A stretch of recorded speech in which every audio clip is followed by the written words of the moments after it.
Whoops, sorry about that. When I'm filming, I know what I've filmed, but I haven't got a clue how much time I've used, and there's a limit to people's concentration levels. So, part 2 now. Okay, I've put these three out together. They are all totally different types of Dendrobiums, come from different parts of the world and all sorts of things like that. But in amongst all these differences, in the growing season, those differences go down to next to nothing, quite honestly. They all get treated the same. Feed and water well. To a degree, obviously, don't overfeed those that aren't growing at phenomenal rates, those that have a steady paced growth. Yeah, they're not going to need such a high level of feed. But what we've got here is a Dendrobium phalaenopsis type. Yeah, typical pattern on these is that when you buy it and you take it home, it'll often dump some leaves. The phalaenopsis type seem quite susceptible to stress of the environmental kind. So a sudden change in light, sudden change in temperature, sudden change in humidity, and they react by dumping some old leaves, and they look horrible. I mean, that's actually slug damage. That's horrible as well, but it's an obvious physical damage rather than anything else. But they are prone to that. Now, obviously, when you buy one, if your environment isn't that much different to where it came from, it might show no signs of that sort of stress level. But these have a typical growth pattern, and they push up new canes from the base. They tend to be fatter in the middle and thinner at the ends. And their leaves are towards the top of the cane. Yeah? And they're more difficult to find out if they've got a terminal leaf or not. Why do you think that is? Because they're continuous growers. They don't have a rest. Yeah? That's quite important. But in the summer, if they're doing this, new growth, things, then they're going to need feed and water well. But sudden change of environment, this one's in a pot. So when you're talking about feeding and watering well, that doesn't mean keeping the pot soggy and wet and excluding the air. Because if you haven't got good stuff down the bottom end of the plant, then the whole of the top end of the plant is not going to do well. It all starts down the bottom and works its way up. So good stuff down the bottom of the plant, you'll get good stuff at the top. Okay, so that's a continuous grower. Yeah, it's going to slow up for me in the winter because it's got short days and cooler temperatures. But these don't like to get too cold, mind. Some Dendrobiums can go down to nearly freezing and still survive as long as they're not soaking wet. These won't. Yeah, these do not like to get cold. Don't chill your phalaenopsis types. Right, this one is the Victoria Reginae, or AE. And this is also a continuous grower. Yeah? It pushes up new growths whenever it feels like it. And what it feels like doing at the moment is chucking a kiki out. And instead of worrying myself to death thinking, oh my God, what's wrong with my plant? I've got a kiki. I just look at it and think, bonus, new plant. Now, in this particular case, that will probably go straight back down in there. Yeah? Just to get a bigger pot full. I don't need 2 plants. This one's different again. Yeah, it's a Latoria type. These are new to me. And quite honestly, I was told by enough people that have been growing these for a long time, that know my environment, they encourage me. They said, oh, you need to get some of them. They'll grow really well in your environment. Thank you, those people. You were right. They are growing really well. Now, I didn't get this one down to show off. I lied. Yes, I did. It's gorgeous. Okay, but that's a Latoria type. Again, it's a continuous grower. No formal winter rest required. Yeah? So, feed and water well when it's actively growing. Feed and water well when it's actively growing. Yeah? If it's not pushing up any new growths and its canes are stable and static and not getting any bigger, it's not in active growth, and it won't need much food. just to tick over. But the first sign of new growths at the base, it's going to need that extra kick. Yeah, so all you got to do is just look at your plants and see what they're up to. Are they in active growth? Are they chucking up new growths from the base, left, right and centre? And if they are, they're going to need food. And to get that food into the plants, they need water. They go together. If you can find a way of feeding them without watering, let me know. So anyway, that's 3 totally different types that all need the same care. And in the growing season, they might not be growing. So you're down to individual plants. Yeah? There could be a time in the growing season when there are no new growths pushing on hard. They may start in the autumn. Now they won't be as good. Not in the UK. New growths that start in the autumn on Dendrobiums don't do as well because they just haven't got enough light because of the shorter days. Yeah? They're not going to do as well without artificial lights, which I can't do. But just look at your plant. Is it in active growth? Is it pushing up new growth? If it is, make sure it can be fed accordingly. If it's not going to use the food that you give it. You just as well pour it down the sink. So look at your plant and have a think about what it's up to. This is a nice strong new growth, but I don't think it's going to grow much more. The only thing I wish it would do is do something with that bit down there. Come on! Let's have some more spikes here. But, I mean, if you look at the one that is blooming, that's 2 spikes out of the top of the same cane. Woohoo! Bonus. I can't lay claim to what produced those spikes because that cane was fully matured when I got the plant. But it has bloomed. Another new growth round here. Yeah? So that one's not really in active growth. It has been, but it's slowing up a bit now. Yeah? So, you know, slight difference. Now, can I go round feeding all my pots different feeds? The answer's no. So they get an average. Now, for some of the plants, it might be a little bit high. For some of them, it might be a little bit low. So I change it. I chop and change it. You know, a stronger feed one time, not so strong the next time, perhaps. Yeah, I can't go round having loads of different types of feeds for the sheer number of plants I've got. So I have to average things. All I need to know is this is the growing season. They should be using some food if they're in growth. And quite honestly, most of them are. There are very few exceptions. So, you know, I can average things. Okay, so that's those 3 types. No winter rest as such. Continuous growers, so they don't get special treatment in the growing season. They get what they always get, they just get more of it. If that makes sense. Yeah, when I got short days and the temperatures are lower, whatever they're doing is going to slow right up, so they won't use anywhere near as much food or need as much hydration. So I adjust that way. But they don't stop getting fed just because it's winter time if they're still growing. So continuous growers, and don't get them cold. Phalaenopsis type, no matter whether it's well, it will be a hybrid. I doubt if many people have got the actual species. And Latoria types, continuous growers, they don't get cold in the winter where they come from, you know.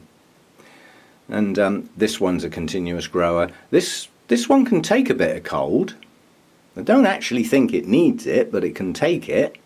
And this is a non-bloomer, so it might be one that hasn't quite got cold enough yet. But quite honestly, that's still a young plant. But this year we've had this cane, this one, and this one. Yeah? These can bloom any flipping time they like. There's a couple of nubbins down here on a cane that's got a kiki. So what do you think those 2 are going to do? Well, I don't know. We'll wait and see. Well, we can't do Dendrobiums without having a chat about the Nobile hybrids. The brave and the strong, as I call them, because these are quite tolerant. Not maybe quite as tolerant as Phalaenopsis, but they're not flipping far off. These are sturdy, hardy beasts. And if you want to venture in and try some Dendrobiums, then a Nobile hybrid isn't a bad start.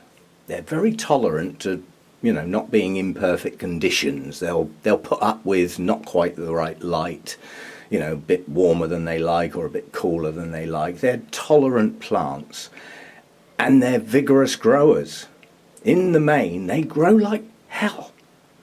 And when you're new to something and it's doing that, you'll feel pleased about it. Yeah, if you buy a new type of plant in a genus you haven't tried before and it sits there staring at you for a year and doesn't do anything, you automatically assume you're doing something wrong, when in fact it might just be sulking because you bought it and took it home. Yeah, but growth pattern on Nobile hybrids, yeah, they are capable of getting stressed, but it's got to be quite an extreme to do it. So occasionally you might buy one of these and take it home and it'll dump some leaves, but it's far less likely than the Phalaenopsis types. These are sturdy things, yeah? And again, I want to dispel another myth. It is said that if you don't keep these in a really small pot, they won't grow. Does that look like a small pot? Is this plant not growing? Yeah? Why is it in a pot that size? Because it's growing. Now, they will actually put up with quite a tight root run. I don't personally believe that's essential for the health of the plant. And if a plant that big was in a tiny little pot, what would it be doing? It would be falling over all the flipping time. And a plant that big that falls over is going to take something with it, especially in a confined space like this. Okay. Dendrobium nobile, the species, is a fussy tyke, and if you don't get your conditions right, you won't see any blooms. However, like with our Phalaenopsis friends, the hybrids, most of the nobiles you will see are hybrids, because the species is actually not that easy to get hold of. The one, like Highlander, there can be only one. Yeah, so the nobile hybrids are quite a good type of Dendrobium to get, apart from one thing. They do get big. Yeah? Now that might be great. You might think, oh brilliant, look at my nice big strappy plant. But if you can't accommodate it, then you might regret getting something that can grow to quite as... This isn't my biggest one. It's one of them, but it isn't the biggest by any means. So what's this plant up to then? Well, first of all, it's actively growing. It's pushing up new canes. 1, 2, 3, oh God, 4, 5, many. Once I get above 5, I can't count. Run out of fingers. Yeah, so many. What else has it got? Well, it's got some older canes. These are last year's new growths here. Are this year's new growths as big as last year's? No. Is it the end of the growing season yet? No. Am I worried? No. Let's get that out of the way. But over time, they do become deciduous. And you will get tatty looking ugly canes like this. Yeah? They say, do not cut off your old canes. They store energy up for the plant. Why does this plant need energy from those old canes? The answer is, it flipping well doesn't need the energy out of these canes, because it's getting all the energy it needs from the photosynthesis from last year's growth, this year's new growth, and that root system. Another myth dispelled. If that's an ugly blighter and you don't like it, take it off near the base, put a bit of cinnamon on it and forget it. Forget it was ever there. And look at the difference it would make to this plant if those 3 canes weren't there. Well, next time you see that plant, they might not be. I tend to take old canes off in the autumn, after the growing season, and there's a reason, because I want to balance the plant. Now, if I hadn't had this plant long and it had, let's say, 5 old, completely deciduous canes and 1 new growth, and didn't have a very good root system, where's that new growth going to get its energy from? It's going to get some of it from the old canes. They are important at that stage of a plant. Yeah? But over time you'll get more new growths. And all I do is I look at the number of leaved canes and compare it with the number of totally bald canes, those with no leaves. And I think, if those old canes weren't there, would that plant be okay? And if the answer is iffy, then I might leave them. But I can emphatically say that that plant can do without those 3 old canes. They have served their purpose. They may well have served their purpose when last year's new canes were growing, but they're not now. If there's a shortfall with these new growths, there's plenty of energy left in last year's growths, which have also still got leaves and can photosynthesize. It doesn't need those anymore on that size plant with that number of new growths and that number of last year's growths. So there's another myth dispelled. Small pots and old canes. But think, I don't want somebody coming up and saying my Nobile with its single new growth, I took the old canes off like you said and my plant doesn't seem to be doing very well, because that's not what I said.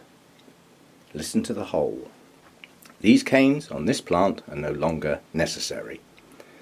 But I always make the decision at the end of the growing season based on how many new growths I've got, how many leaved older canes I've got, and I count those up. And if the answer comes to 20, minus 3, yeah, I'll live with that. If the answer came to 2 and 3, they would stay. So a balanced plant. If it needs these, let it have them. If it's finished with them, these old canes here are not going to bloom again. They have used every single node down that cane practically to the base of the plant. They're not going to bloom again. Remember, these do bloom from old canes. But you can soon see they only ever bloom once from a node. You can see the nodes, they're obvious. You can see the stumps where all the blooms have been right down the canes. They're not going to bloom again. These will. These bloomed earlier this year, near the tops of the canes. Well, next late winter, early spring, they'll bloom again on the bits they didn't do this year. So they're still going to bloom. These haven't bloomed yet. They will probably bloom at the top of the cane next year. There's a pattern. If you keep your plants long enough and keep them going well, you'll see these patterns and you'll know what to expect. And then you get this anticipation, the looking forward to it. And you sort of think, oh, the days are starting to get a bit longer. It was quite warm out there today. Oh, look at all those buds. But you'll know the time of year that your particular plant does its thing. Most Nobiles bloom late winter, early spring. That is their genetic time. But I've got one, I won't bother getting it out, but it's classed as a Nobile hybrid. And does it bloom in late winter, early spring? Nope, it blooms in late spring, early summer. So after all things like this have finished, that one comes in and does its thing. So it extends my Nobile period. I didn't know that when I got it, but that's how it blooms. That's something in its makeup that delays the blooming till later. Yeah. Another myth with Nobile hybrids, yeah, they say, again, if you don't give them a much drier, brighter, cooler winter rest, they won't bloom. Well, I got 2 awards for some of my Nobiles this year. And did they get rested last winter? Did they? Hell. They got left in here, treated the same as all the rest, and they bloomed their heads off. Yeah?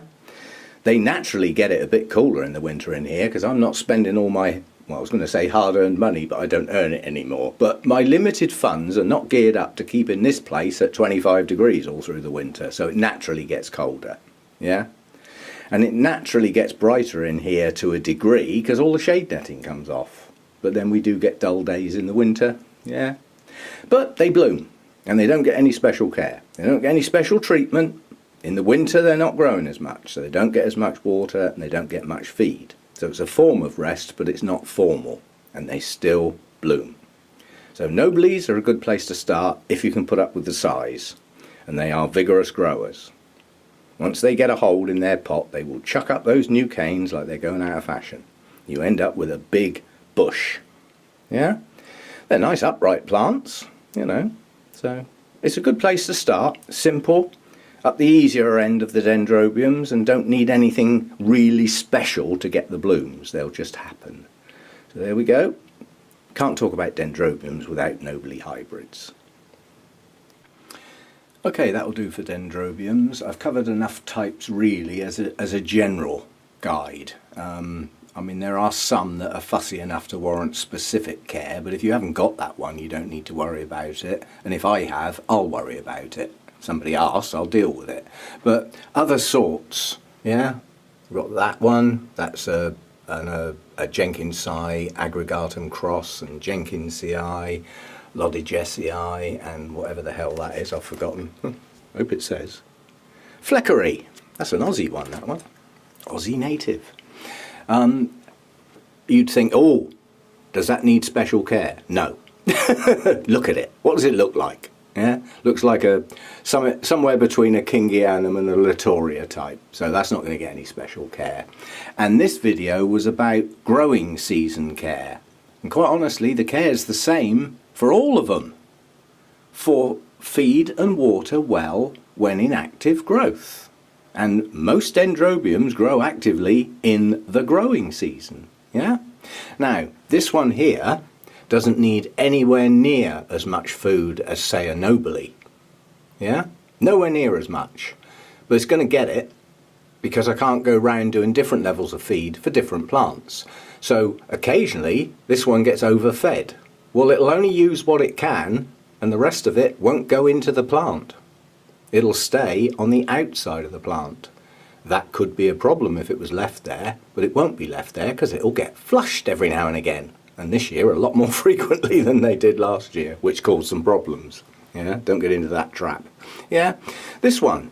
This is in active growth. This is at it. Yeah, this one is sort of an active growth. When I got it, it was this. And it's done that. Well, that's better than these, so that's progress. But again, it's growing. I'd like to see some more coming out of the base, but coming soon. Give it time. It's new. Still probably trying to adapt. So that's your general care in the summer. Feed and water well. Make sure they've got what they need to do what they do. That's it. That is really the advice. Most Dendrobiums need quite good light.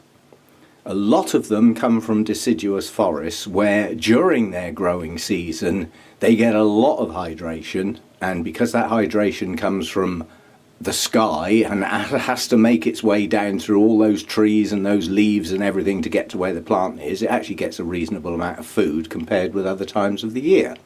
So the light levels for actively growing Dendrobiums in the growing season is not as important as is made out. They need quite good light. Don't keep them in the dark, and you know, some of them can take full sun, but make sure you know which ones. And if you can't give them full sun, they won't mind. Yeah? When we get into the winter, that's a different ball game. But this is summer care. Water and feed well. Okay, continuing the little mini-series tag on the end bit. We've had a talk about those extra elements that don't come in through the roots. Oh, now I've given it away, haven't I? Never mind.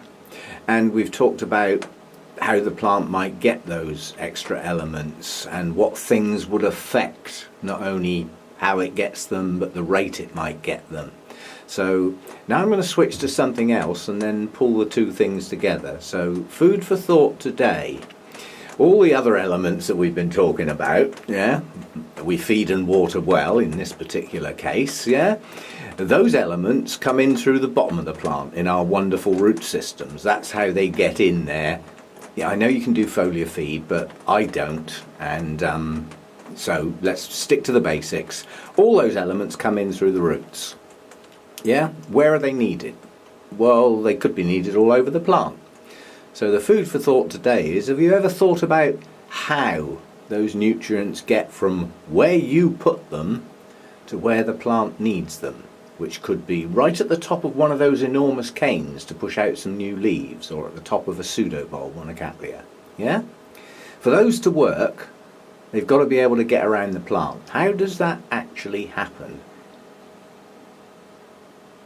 Okay, that's your food for thought for today.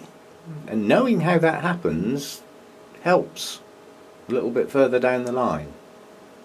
As far as happy places are concerned, most people really got the wrong end of the stick. The workload of making my videos is negligible. I don't know how long this video is, probably too long, you know me. But if it's, say, 30 minutes long, it took me 30 minutes to film it. The filming did not get in the way of what I'm doing out here today, because most of the plants I've just filmed I was getting at anyway, because I needed to water the flipping things, so they were around. That's not a big deal. The workload in taking those clips onto the computer and producing the video will probably take me 10 minutes, maybe 15, depending on how many pop-ups of pretty blooms I want to do. But they don't take long to put together. So that's not where the time was going. That is not the problem. Yeah? So the videos will come as and when I think of a theme that I think is worth filming and people might be interested in. Take away the need to do it every day, even though it might still happen. So the frequency of the videos probably isn't going to change that much. What is going to change is sitting at that computer all day long worrying about what's going on in YouTube. That's the bit that needed to be stopped. So don't worry about not seeing a video for a month. That's not going to happen. I like making them. Okay, so worries over. Happy place refound. And while I've been watering today, I've spent time leisurely, not feeling rushed. And that's all it was about. It wasn't perhaps as much a big deal as it might have sounded. I wasn't in a very happy place yesterday, so, you know, I am again now. So worry not. Yeah, so those of you who've got no Dendrobiums have probably not been interested in this whatsoever, but you might be thinking of getting some. Yeah, so thoughts. This is what you'll get if you get Dendrobiums. Yeah, that's a Nobile type. Are those blooms attractive? Yes. Is that a full-size plant? No. It's a young plant, still decided to have a bloom though. This is another type of Dendrobium, totally different type. Yeah. Are those blooms attractive? Yes. There's another type. Are those blooms attractive? Is that a giant plant? Yeah. So those are some of the thoughts. If you're thinking of venturing into the realm of Dendrobiums, there are some easy ones around. Yeah. And if you're going to go for the Nobile hybrids, expect quite a large plant in quite a short space of time. Or you could have one that's never going to get a huge size ever. That's it. This is the largest growth it's got, and that's as big as they ever get. The number of them will increase, but then looking at an older one, as the number increases, the older part of the plant starts to die back a bit. That's how it grows. Yeah, so you'll end up with some bulb bits with some leafless canes. Yeah, but you're going to get that on your cattleyas. You're going to get some leafless canes eventually. You know, so yeah, Dendrobiums. And my little mini-series at the end, which you can follow or choose not to. It's entirely up to you, but they are food for thought, to go away and have a bit of research or a bit of a think. And if you're a smart ass and you know it all, well then you don't need to bother, do you? See you next time. Thanks for visiting my channel. Hope you enjoyed this video. If you did, there are some others you could watch below. You can just click on the thumbnails. If you'd like to see more of my videos, please subscribe to my channel. You can use the link below. I post on most days, so hope to see you again soon. Thanks for stopping by.